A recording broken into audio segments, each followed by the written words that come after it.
Hi there. How are you, Nikki? Hi, doing well. All right. Hey, everybody. Thanks for joining us today with Lifestyle Telemedicine. I'm very excited that we get to talk with Dr. Sandra Musial. So thank you so much for being here with us. You're welcome. I'm really happy to be here. Yeah, and so just briefly, I'll just tell you a little bit about her, and then we can kind of get into kind of her background and what she currently is doing to help people who are interested in improving their lives and improving their health. So, Dr. Sandra Musial is a medical doctor, a physician who specializes in food as medicine. She has been dedicated to preserving health and reversing lifestyle related chronic disease through whole plant based nutrition. She is a culinary coach from Harvard's chef coaching program, has a certificate in plant based nutrition from eCornell, just like me, and a health coaching certificate from the Institute for Integrative Nutrition. She's also triple board certified in not only lifestyle medicine, but also pediatrics and obesity medicine.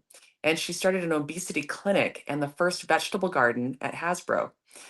Now, she also started a nonprofit called Plant Docs, and that's a lot of what we're going to be talking about today. And now, Plant Docs is an avenue for people to learn more about the power of plant based nutrition to improve their health through month-long immersion courses, hands on plant based cooking classes, and then private MD nutrition consultations.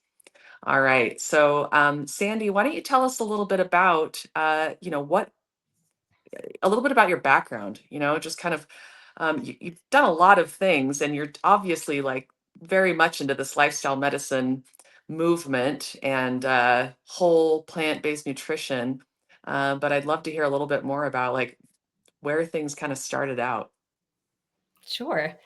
Thanks for that introduction. I um, I would say it really goes back to childhood. My interest and kind of fascination with nutrition has been this lifelong love, and it started really with an awareness in my own family because my father's dad died of a heart attack, and so he did all this research to try to figure out what he could do differently so that he didn't have a heart attack. And he really did make a lot of lifestyle changes himself, hiking up the hill behind our house every day. He had smoked in the past, like he was in World War II and that's when he started. And I guess he said like everyone smoked, but he had quit a little bit before I think everyone else. But it was really the food that we started, I started noticing changes. We stopped buying red meat.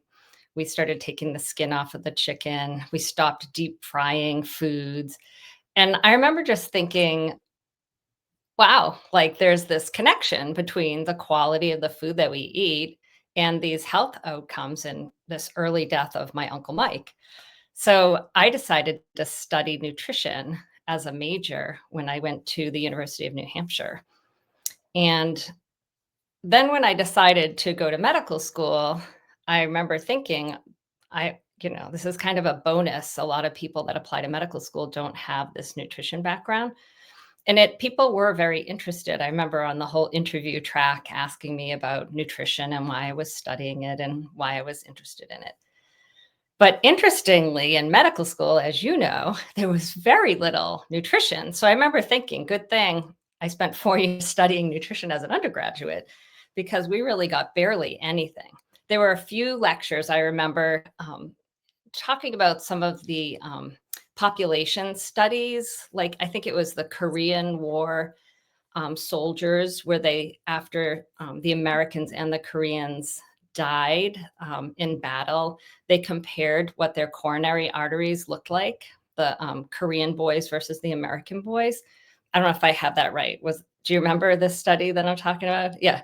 Well, I feel like I've heard in general, and I don't know if it was, and this might be different, but I had heard of a study that was looking at young men who had died in battle, and basically looking at these young men that were in their 18 to early 20s and already starting to see the signs of atherosclerosis and heart Yes. disease.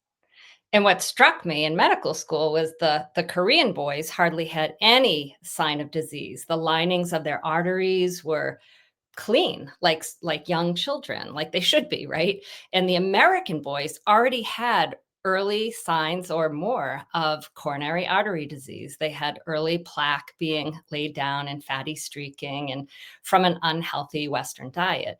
And that was just like the one study that I remember from medical school that was like, wow, like this is really profound. These are young kids where you're already seeing this difference.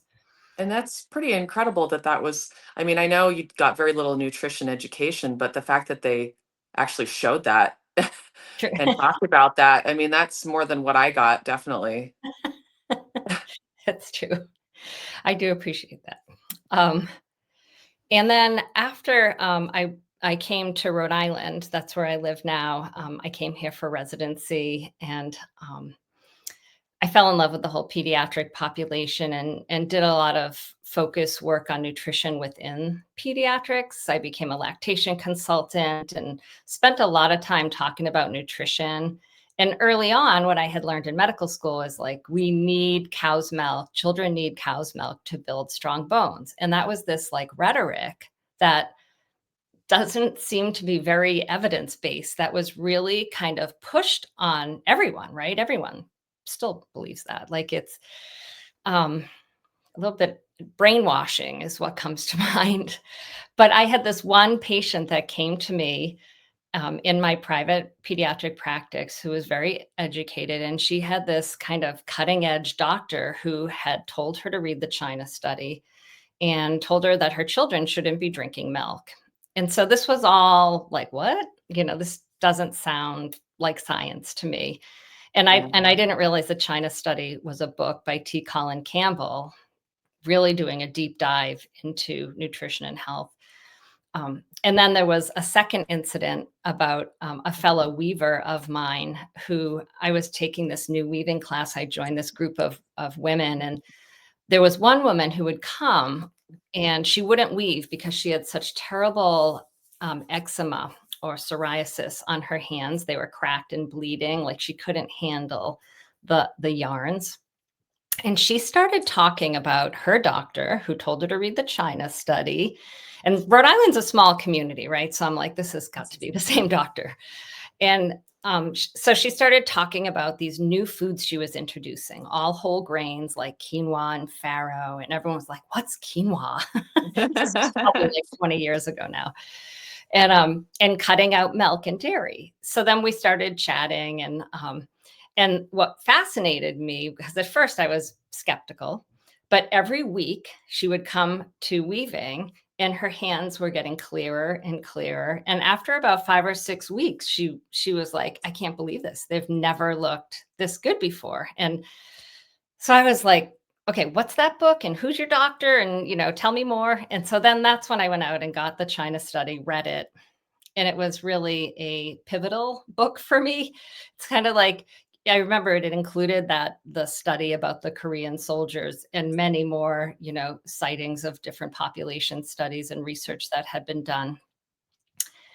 And I'm like, it was very troublesome actually to me because I felt like I got this excellent, you know, education, an MD education in the United States, which I felt should have the most recent information that's all research based, right?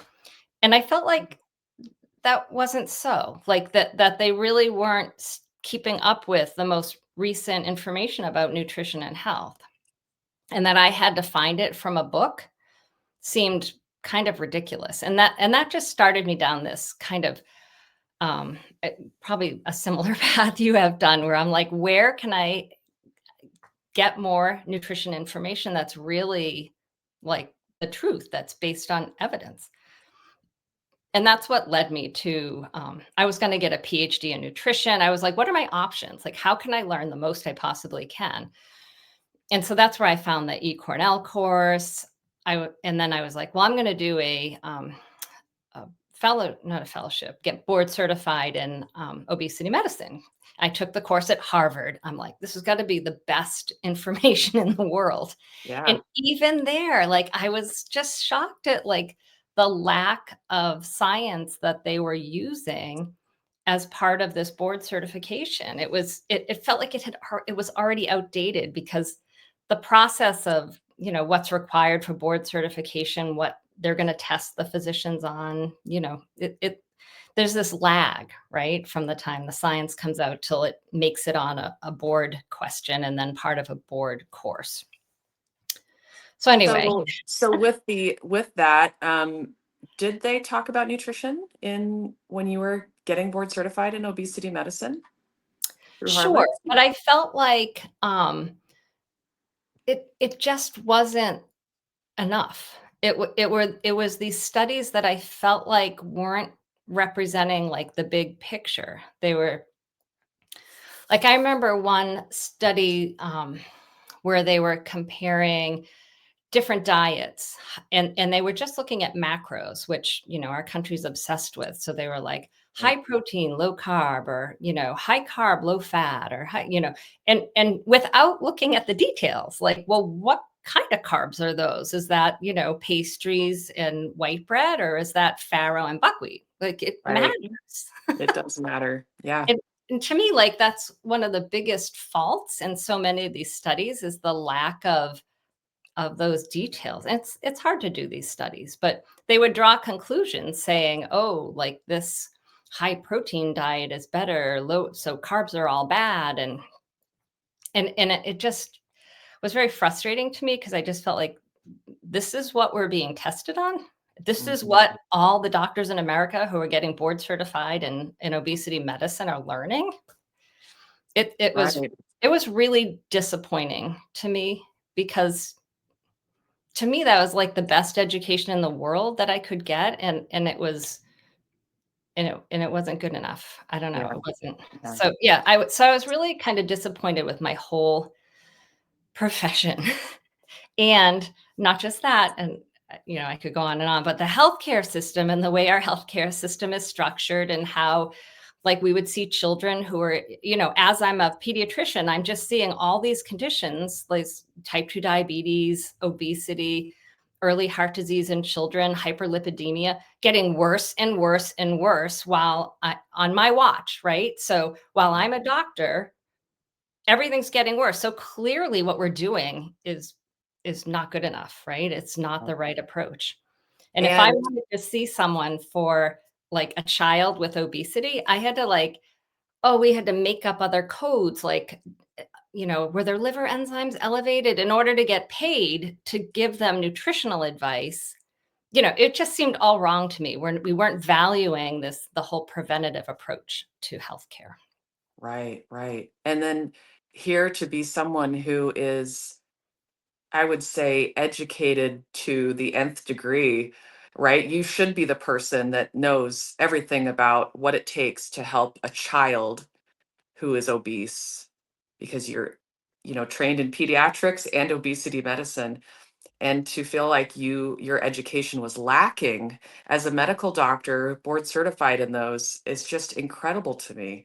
Yeah. And it, I mean, this is really, I, it's kind of a way to like open up that curtain and like take a peek behind and see why why are we in this state that we are today. It's certainly not because the medical profession has figured out how to help this epidemic that we're seeing. And then of course now we bring in lifestyle medicine. Right, that's kind of the answer that a lot of us have been looking for. How Right. do we get back to the root cause? How do we get to what is causing this issue to begin with? Yeah, so my first look into lifestyle medicine was, Nashville. I forget what year it was. It was an ACLM conference. It wasn't the first one, but it was early on, and I really I had heard, like, functional medicine, anti-aging medicine. There were, like, all these terms floating around, and I didn't really know the difference between any of them, but when I went to that conference in Nashville, I was like, "This is it. This is science. These are real doctors. Like they're practicing like valid stuff. It's not like that was one of my biggest worries. Like I felt like I knew what was right, but there was no like definition for what I wanted to do. There was no lifestyle medicine at the time. There was no like nutrition tract for a doctor to specialize in. It just didn't Yeah, exist. right. It And was even missing. plant-based nutrition, that whole term didn't exist. So if you were like Right, vegan, that was just like weird. It wasn't like that was like a cultish thing, not like a reasonable, rational decision for a nutrition choice. So right, I didn't want to get put in this weird place of like quack doctors. And I felt like I was at risk for that if I left my mainstream medicine groups, which, I'm at Brown University, and like I wanted to stay associated with reputable physicians. I didn't want to be like that one doctor in the state that was, perceived as kind of practicing out there and not like not right. evidence based. Right, exactly. And that's what I think is so wonderful about this lifestyle medicine movement is that it is evidence-based. We're not it isn't quackery, right? We're Right. not just throwing stuff out there and saying, "Ah, this should work, let's try it." It worked on one person. We really are looking at the studies that have been done, and there's so much evidence out there, so much research that's been done, thankfully. Yes. Right? It wasn't like that 50 years ago. I mean, now we just have this abundance of evidence, and I talk about this a lot, like kind of like what it was like when it was still supported by doctors for people to smoke tobacco. Even though we had a lot of evidence to support, that it's bad for your health and it causes lung cancer. It took a long time for the Surgeon General and the entirety of the medical field and the public to finally say, okay, yes, this is a bad thing. Um, so I feel like we're kind of in that same place with plant-based nutrition and lifestyle medicine in general, is it's like the evidence is there. Truly, we don't need more studies. I mean, at this point, I feel like there's enough. And of course, it helps to have more, but we know enough. And I mean, let's talk a little bit about this. So you and I get to see firsthand what happens when someone improves their lifestyle, and specifically when someone chooses to move from more of a standard American diet that is heavy in processed foods, animal foods, and moves toward a whole food plant-based diet, what that does for their health. So even though the evidence is there, we actually get to see it firsthand. So tell me about, first of all, what you do currently in your practice, and kind of maybe a case or two of things that you've Sure. seen. Yeah, so I left mainstream medicine and started Plant Docs, and it's structured as a nonprofit because at this time it's just not right. Like we're talking about, it's not valued. It doesn't really fit into everything yet. It's just inevitable, right? That everyone's gonna start Yes, to see this. I know I we're like on that attitude. yeah, we're on I like to think of it like there's this big wave coming and we're just at the very front of this wave, but it's inevitable that everyone's gonna get it eventually, right? I'm Yeah, an optimist, but me too. Me too. right. So one of our main program, the one that we started with, that's my favorite, is called Jumpstart Your Health, and it's a month-long program where we teach people how to eat whole food, plant-based, how to cook, how to read labels, how to shop. We demystify cooking with legumes and leafy greens and what is a whole grain exactly and like what does that mean and how to make delicious sauces and dressings without using artery clogging oils. Like, so every ingredient, this is what I tell everyone, every ingredient has gifts for your body, phytonutrients, antioxidants, vitamins, minerals, things that are only going to benefit your health, not take your health away. Yeah, So, because I know a lot of doctors say, like, oh, well, eat more greens or eat more veggies or, cut out that white rice but right. how do you do that? So I felt like an important part of this program was teaching people to cook again, especially there's so many generations like that I was working with at Hasbro Children's Hospital. The parents are only 20 and their parents are 40, and now it's going a couple generations back where nobody knows how to cook. They don't even know how to cook broccoli. That's why I started the garden there, because kids don't even know what a tomato looks like. They only know ketchup. So Wow. that Yeah. was our whole demonstration garden, like taught children what vegetables look like, how they grow, and hopefully inspire people to, grow their own in their, urban backyards, because it was all like vertical gardening. But anyway, I Yeah. love gardening. Well, I love that because I think you're absolutely on it. I mean, people don't get to see the food where it comes from. And then the other thing is I think a lot of people lack that. I've heard this term before, kitchen confidence, Yeah. right? And Yeah, I think I've taken that for granted because I feel like I have kitchen confidence. I love Uh, that word, kitchen. and it's kind of like it's just there, right? And I guess I have taken it for granted where I just don't realize like what a gift that is to have, and how there are people out there that are so overwhelmed by the idea of stepping into the kitchen and not only just cooking in general, but also now trying to cook something completely new that they've never cooked before. I think there's really something to that, just getting down to the basics of, you know, just those skills to be able to just cook, like you said, broccoli. I mean, I think a lot of us don't even consider that that's something that people would struggle with. Being able to properly chop, knowing how to use the different tools in the kitchen. Yeah. So it's interesting because when we started the Jumpstart program, it was before COVID. So we set it up, it was live, so before Zoom, and like, it seems so foreign now. Everyone would come and would gather in it was actually in the cellar of a plant-based food hall in Providence, Rhode Island, called Plant City. And so it was like I loved being part of that whole movement. And so we would do these cooking demonstrations and then people would taste it. But that doesn't increase your kitchen confidence, right? Right. So during COVID, we had to take a break. And when we restarted, we weren't ready to eat together yet. Everyone was still masked. So we were like, let's do these remote cooking classes over Zoom. And it was completely foreign to me. And that's why I found that Harvard chef coaching program, because it teaches you to teach cooking remotely too. It was very specific. And I was like, this is perfect for me.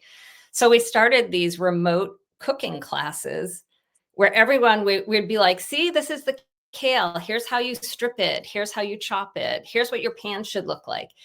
And people loved it. They were like, they liked it better than just watching because they had to go out and buy the miso and the tahini and the kale and cook up this thing. And then when they ate it and they were like, I can't believe I made this. That's what, like, it's just so heartwarming. It's to see people like shocked at their own skills. Yeah. Yeah. But I And mean, then the even other to be part of able the jumpstart that we didn't talk about, oh yeah, go ahead. sorry,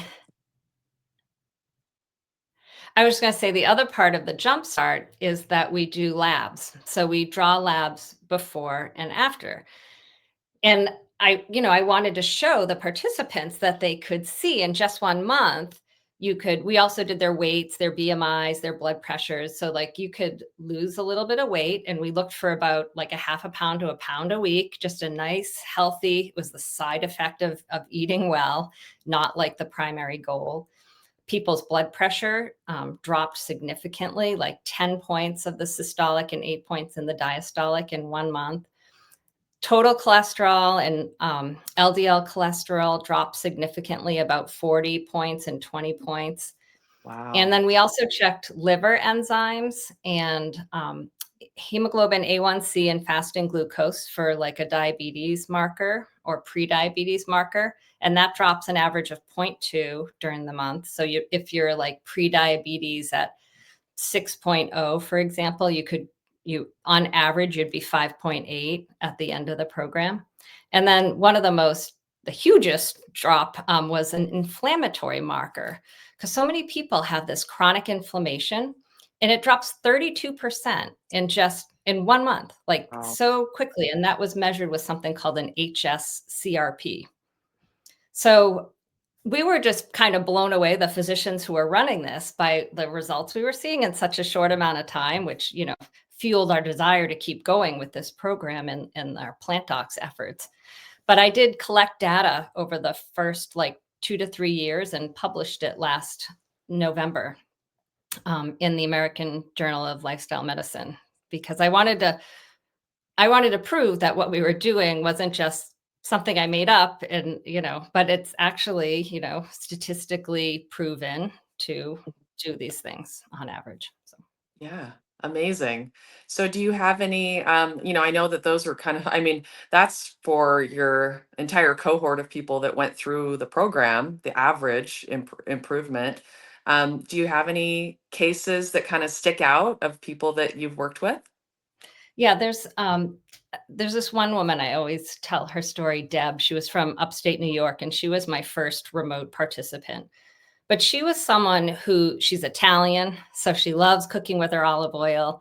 And she was someone who considered herself a very healthy eater, which is something I see a lot. So she takes the skin off the chicken. She eats more fish. She doesn't really eat a lot of red meat. She doesn't eat McDonald's and French fries in general, but she cooked with a lot of oil. And so I would say she was pretty much kind of like Mediterranean, but maybe didn't eat as many whole grains as we kind of teach, and maybe not as many legumes, and more this chicken fish situation. And she was recently diagnosed with prediabetes and then diabetes. She went over the cutoff, type 2 diabetes. And also her LDL cholesterol was quite high, and her doctor wanted her to start a statin and metformin. And she went to the doctors, and I think this is not at all unusual. Her doctor said, "This is genetic. Look at you. You're thin." She probably weighed 115. She's little something. She's very active. She hikes all the time.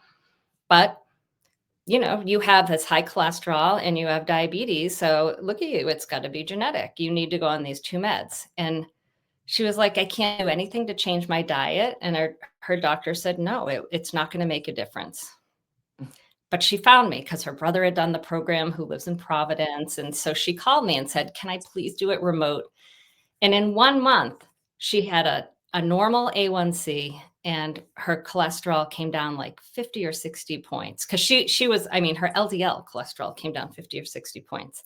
She Wow. was one of those like A+ students, though. Just, Yeah. there's like a range of participants. Some people kind of go in 50%, some are like 80-20. She was one of these, I'm going in 100% and I'm going to give it my all. And if it doesn't work, okay, I'll accept that it's genetic and I need to take these meds.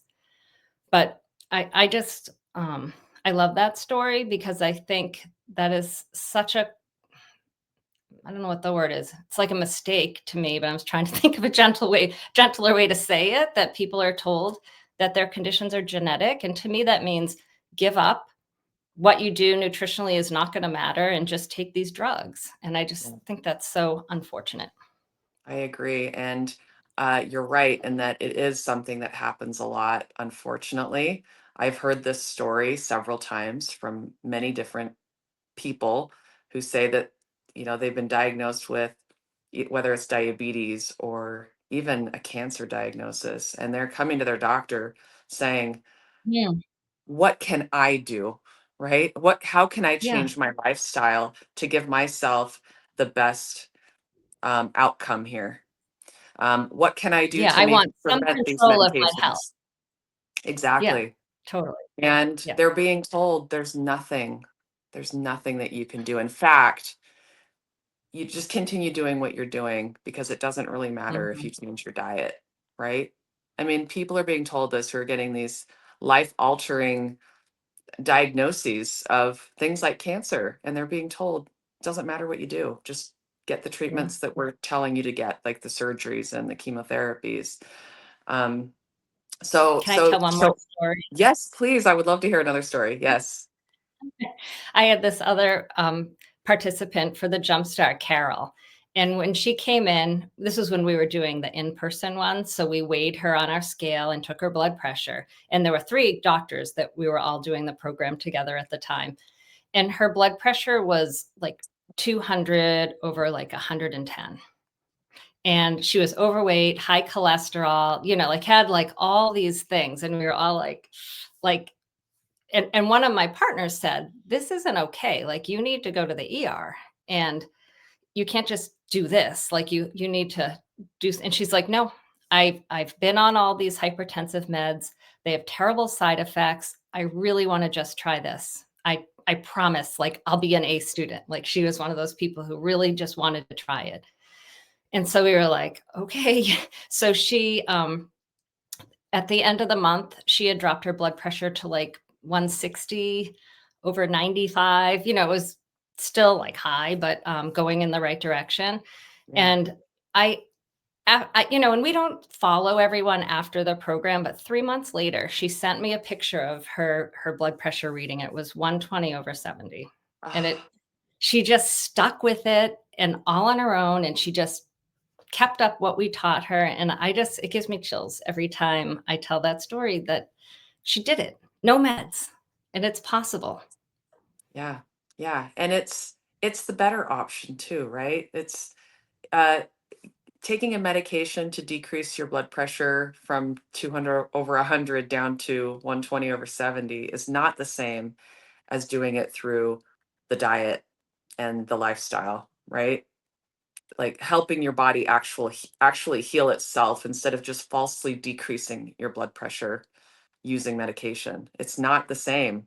And I think a lot of people think, well, um, I'm just going to take the medication because I'd rather just live my life the way that I'm living it. I'd rather just eat, the standard American foods and not have to get up and go to the gym or, whatever it is. Um, but not realizing that the medication isn't the golden ticket. It doesn't do the same as what lifestyle can do. Um, because of those side effects of the medications, it's not going to help you feel better and have more energy and just get down to just like overall health in your body, right? Yeah. Yeah, Um, the food as medicine approach is changing our body at like a cellular level. So right. where the actual function of each individual cell in our body is changing, our organs are getting healthier, and it's changing the lining of the blood vessels and how the smooth muscle reacts that's the underlying problem of high blood pressure in arterial disease. Meds aren't going to be addressing that. And it also has a huge impact on our gut biome, which that's like a whole nother hour topic on itself because the gut biome plays such a huge role in our metabolism, our mental health. Just like every body function is dependent on a nice, healthy, vibrant, diverse bacterial population in our gut. And I think we're just beginning to appreciate how huge that is to human health. Oh yeah, absolutely. And it's interesting talking about all the different places in our body where we want to see health improvements. And you think about, okay, well, there's a medication for all these things, right? There's a medication to lower your blood pressure, there's a medication to lower your cholesterol, there's a medication to help with reflux, with constipation, with eczema, whatever it is that you have. Or instead, you can eat a plant-based diet, which helps improve all of those things. Right? It's one thing. And by the way, it's a wonderful way to live. It really truly is. Once you go through something like what you offer, which is helping people understand what to do and how to do it, and get it to where it's just second nature. It's just this is the way that I live now. I mean, that's how I feel now is that it's not difficult for me because my pantry looks a certain way, my fridge and my freezer look a certain way.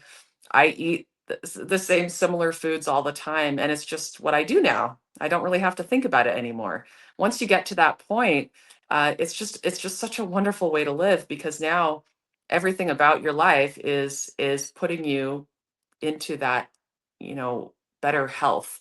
Instead of removing, like you said earlier, instead of removing health by everything that you are doing, you are actually gaining health. And we're helping planetary health. It's I don't think it's any coincidence that the diet is the best fuel for the human body and all our cells in our gut biome is also the diet that is best for the earth and our planet. Water usage, carbon emissions. Yeah, I mean, it is kind of, I don't know, logical, right? Yep. It's intuitive that if it happens to help all of these amazing things, including our own health in so many different ways, why isn't this just what everyone's doing? I like Yeah. to think they will be Yeah. Me in the too. Me future. too. So tell us a little bit more about what exactly your program looks like. If people, so you are doing both, are you doing any in person anymore, or is it all virtual? Um, we mix it up, but so the last one we did in the fall was a hybrid, but the next few that I think we're going to be doing will be fully remote. It's easier to focus on everyone when they're all either in person or on the Yeah. computer than half and half. So I think we're gonna. That's what we've been doing in the winter anyway, because in the north, people don't like to drive at night or in bad weather. So that we started doing the January one fully remote for like the last 3 years. But so yeah, fully remote. You sign up on plantdocs.com under our programs and jumpstart your health.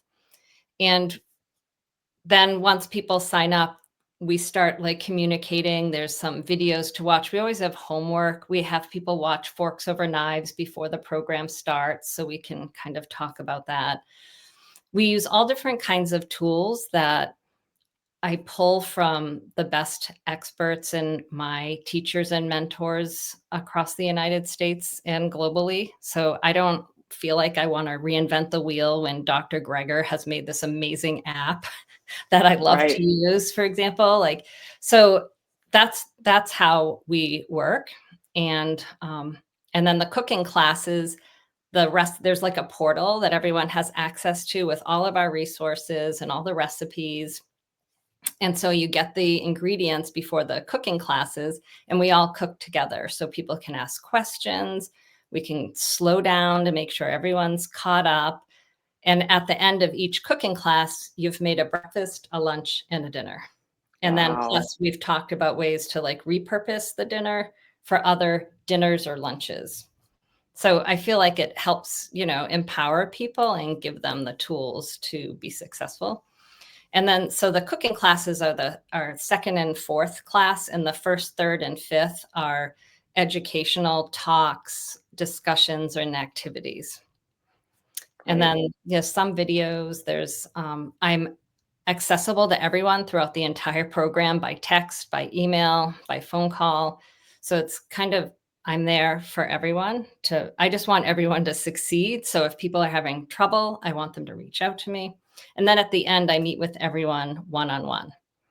So the scope of my practice as a primary pediatrician who's also board certified in obesity medicine and lifestyle medicine, I feel like I'm limited as far as I don't want to adjust people's medication. And a lot of times people need that if they have type 2 diabetes or they have blood pressure meds and they start really doing this, they Yeah. don't need as much medicine because their bodies are already starting to heal themselves. And that's where this partnership with Lifestyle Telemedicine comes in, that I'm really excited that we're going to be launching for our January jumpstart. Yeah, I'm really excited about that too because, as you and I both know, when you work with people who are very motivated to make lifestyle change, we typically do see improvements pretty quickly. And because of that, we have to be on top of it, especially when you're on medications.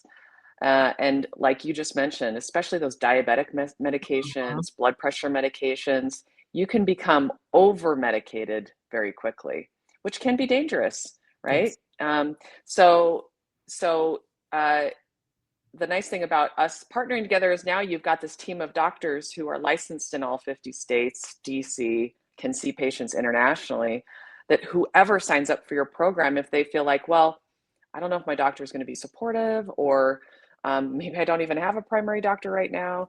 I want to be safe in doing this. Now you'll have access to one of our doctors who really does walk you through the whole program, making sure that you are safe and that you're getting off medications as able, and doing it in a way that makes sure that you are safe during the program so that you aren't becoming over medicated. We make a plan from the very beginning of, so for instance, people might be on 3 blood pressure medications. And that sounds like a lot maybe to some people, but we see it all the time now. People are on multiple medications for blood pressure. And so which medication do you start with? Which one do you remove first? What dose, and what numbers are we looking for? How low can it get? What are the symptoms? So all of those things that we can work with people on so that they can be very successful and hopefully get off those medications throughout that time. And I also want to go back to that first story you mentioned with Deb, I think you said. Um, how incredible that she got into the diabetic range, which is, could be 6.5% A1C, or maybe she was even a little higher than that. And then to get down into the normal range within a month is pretty incredible because, as you and I know, your red blood cells change over every 3 to 4 months. So typically we wait to check the hemoglobin A1C so we can get a truly new average of what that hemoglobin A1C should be at that time. So to have that improvement within a month is still taking into account those 2 months prior to when she was in the program, right? So Right. that's an even bigger improvement Yes. because she had enough change in that 1 month to completely change the 3-month average. So that's really incredible. Yeah. Yeah. So for like in what you were saying, like sometimes people have doctors and even have subspecialists, but they may not be informed about how powerful changing to a plant-based diet can be for even these diseases that they specialize in. So I- I've actually struggled with the local endocrinologists really getting this. And they're very hesitant to drop the insulin doses, and they're telling patients to take, sugar, like have sugar snacks when they're having lows rather than back off on their insulin dose. So I really am excited to be able to have lifestyle medicine doctors that are informed that can really help our participants succeed and really help them get off their medicine if it's indicated. Yeah, because, fortunately, we get to see those patients who have those quick improvements and those really significant improvements by just changing their lifestyle, their diet. And so we know what to do, for instance, with the insulin right away. Whereas you're right, and I've actually had this happen with a couple of patients that have come to me who have a specialist, like an endocrinologist, who's following them, who's a very smart physician, right? But because they don't see people getting better over time, it's so rare that they see that they just don't have the experience. And not only that, like you said, they don't know the power of changing the diet in this way. They don't know that you can drop your blood sugar so quickly, so significantly that they're not even considering like, wow, I really got to be careful about this insulin and make sure that I'm decreasing it over time. Um, that people can get into trouble. And I remember this one where this woman was on so much insulin, and her endocrinologist wasn't decreasing the insulin, and instead she was, these glucose tabs that you can Yep. prescribe for people on insulin. And this is to really be like maybe on those occasions where it drops sometimes. It shouldn't be used every single day, right? That there's a problem if you're using it every day. But she had just piles of these in her purse and she was just popping them constantly. And she said, I just can't keep my blood sugar up. And here she is on just a huge amount of insulin. And I mean, the first thing we did was decrease it. I mean, honestly, we decreased it by like 90%. It was that much that she needed to decrease it by to get to the point where she wasn't just having to take these sugar tabs all the time. Mhm. So I've seen it personally. So absolutely, that is an issue. Is that we know the power of this, and unfortunately, there are a lot of specialists and primary doctors that just don't see the power of this often enough to know what to do with the medications. We also have a lot of people on statins, and Yeah. so I know that's gonna come up. People are asking me all the time about how to deprescribe a statin, how to get off of it, or how not to start it in the first place. So Yeah. that'll be nice as well.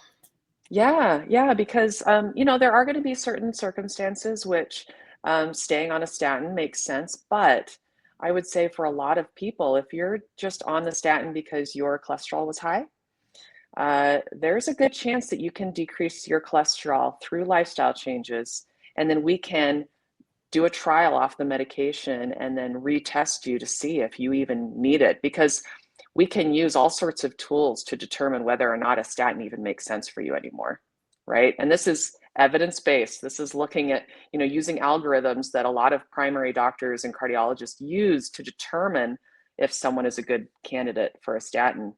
So that's something that I do a lot as well, is help people making those choices.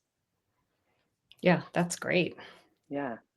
So, okay, so let's talk about then how people can, I know we mentioned it earlier, but for those who maybe didn't hear, where people can join your Jumpstart program that starts in January. That and I believe that you have kind of two options where people can just join the program if maybe they're not even on medications, they don't feel like they need the doctor support, and then they can also add that doctor support if needed. Is that right?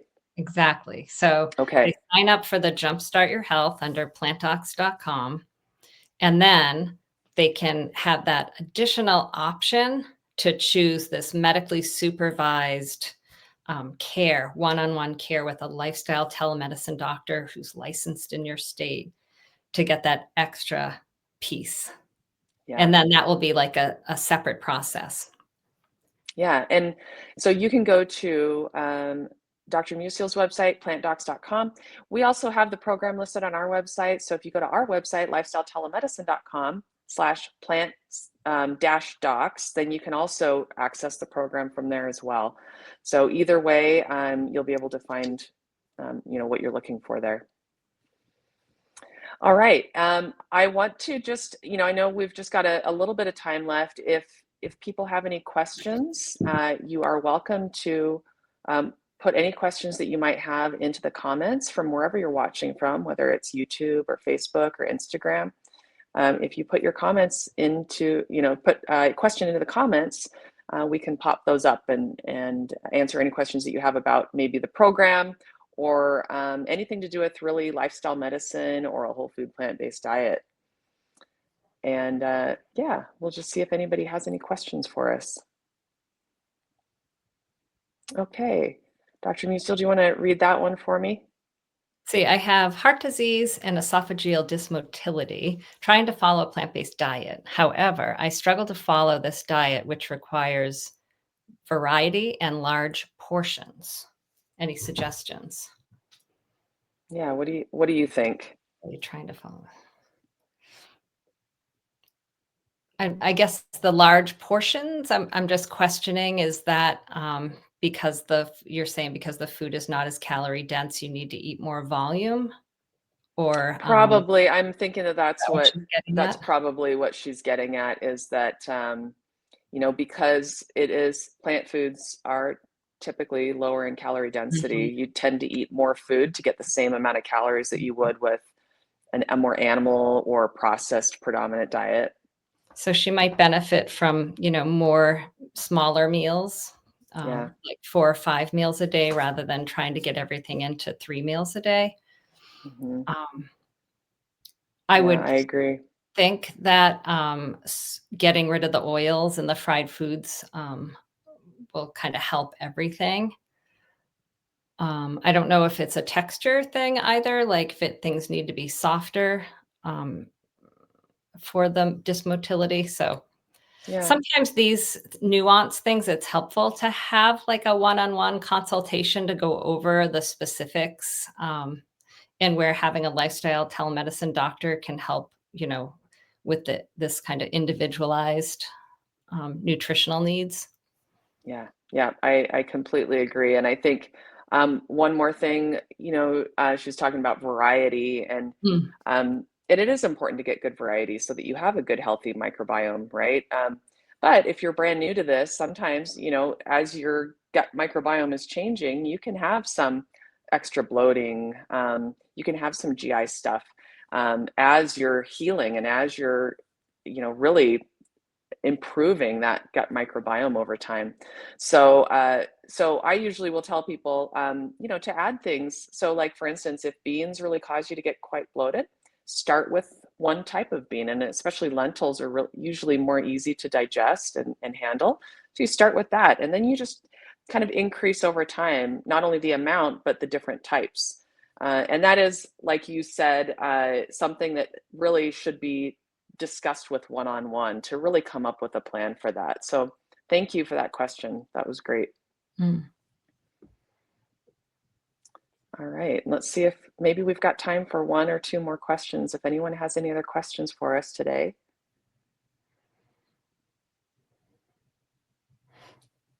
Happy, happy, joy, joy.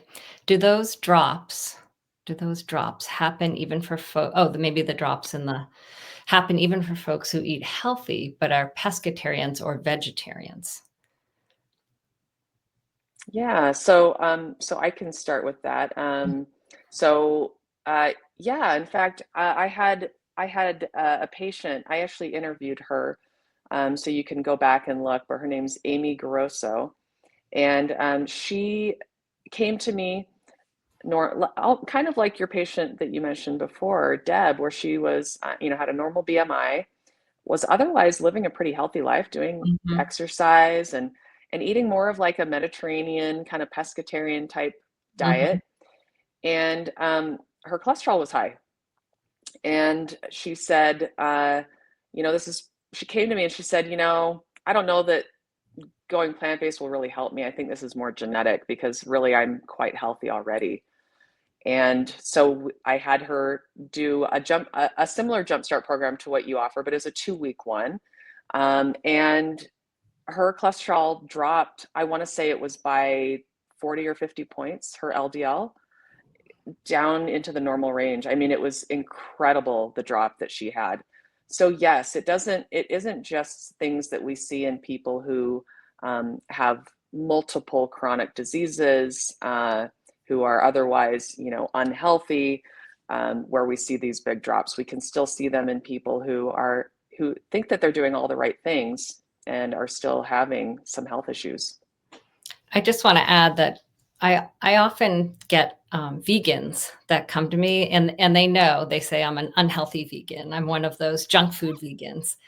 And just because they're eating all these plant-based foods doesn't mean that the quality of the food, is great. It might be very processed. It might have refined flours in it. It might have sugar. It might have all kinds of oils and fats, palm oil, coconut oil. So sometimes that's like a bigger change when someone's an unhealthy vegan than when they're an omnivore, like a healthy omnivore. So it's always not just about like the label of the diet they've been eating, but really the quality of what they've been taking in, how processed it's been, and how it's been prepared, if it's fast food or fried. So some of the most dramatic drops we've seen are in vegetarians, vegans. Yeah, absolutely. Yeah. So yeah, all right, let's see if we have any other questions, and if not, we can wrap up. Okay, all right. Well, um, thank you so much, Dr. Musial, for talking with us today, and thank you for what you do. Thank you. Because I know that this is not a venture to try to make lots of money. It really is out of passion, right? So I know that firsthand. Um, and we need more people like you doing this. So I really appreciate that you have dedicated your life to helping people with this. Thank you, Nikki. And Yeah. thank you so much for this collaboration. I really think like together we can, affect more people in a positive way. Yeah, I agree. All right. So if you want to learn more about Dr. Musial and what she does at plantdocs.com, and then also if you're interested in signing up for one of her Jumpstart programs, plantdocs.com is where you want to go. And again, if you want to add medical care to that program, we are the doctors that will be helping with that. So we would love, love, love, love to help you on your journey to better health. And you can visit us at lifestyletelemedicine.com. Like I said earlier, our doctors cover all 50 states, DC, and even if you live internationally, we can do a consultation with you. And maybe it's you are on a lot of medications and you do need that help to make that transition and get off those medications as able. We would love to help you with that. Maybe you are already plant-based and you just really want a doctor who's supportive and lives the lifestyle, right? So they really understand where you are. We would love to help as well. And if you want to give us a call, we have our wonderful patient care coordinator, Susan, who, if you have not talked to her, I would highly recommend it. She's wonderful, and she can talk you through which doctor can help you wherever you are living, and also just kind of the process of getting started with making an appointment or signing up for one of the programs, one of the partnerships, such as Plant Docs. So please visit us. We would love to see you. And thank you again, Dr. Musial, for being with me today. Until next time, I'm Dr. Niki Davis with Lifestyle Telemedicine. Thanks, Bye. everybody, for watching.